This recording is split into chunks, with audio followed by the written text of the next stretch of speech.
Hello, today's session is the second part of the steering rack. I've gotten my questions answered, and the questions, as we remember, are whether the pinion shaft should be on the driver's side and whether it should be angled or parallel to the ground. I've been told it should be angled slightly and to keep it loose until we install um, the steering shaft so that it can be tuned properly, and that I can test whether the pinion is on the right side just by turning it clockwise and seeing if the rack goes towards the right.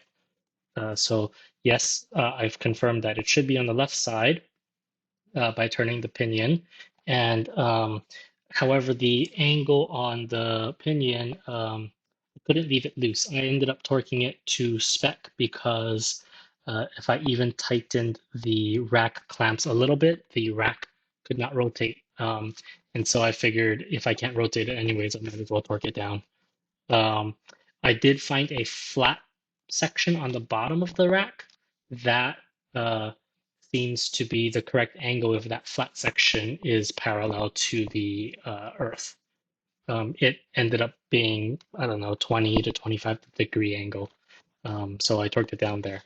That was relatively easy, so I moved on to the headlight brackets, which my dealer suggested I work on because they also clamp to, or they also bolt to where the front top wishbones for the suspension I had already worked on were.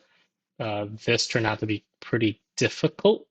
The holes in the headlight bracket did not match up with the wishbone holes, and so I had to pry the little hook on the headlight bracket a little bit and sort of force it in by screwing and malleting it. Eventually, I got there. Ended up taking me about 2.25 hours to do this session. Um, but at the end of the session, I decided to prep the next session, which is installing the dampers. I had heard that the dampers may need to have a spacer installed, and so I tried to bolt the top of the damper to uh, the car to see if I indeed need that spacer. Uh, and yes, I do. The reason for that is because the damper, the top hat of the damper ends up hitting one of the mounting bolts. And so putting the spacer will give the necessary space and clearance so that when the car is traveling, the top hat of the suspension or the damper will not hit the bolt. So that will be probably my prep for the next session. My friend told me how to uh, take off the top of the damper to install the spacer. Basically, we have to loosen the spring by twisting um, uh, the spacers on the damper, twisting that to loosen the spring. And then once that's done, the top hat can come off and the spring can slide off.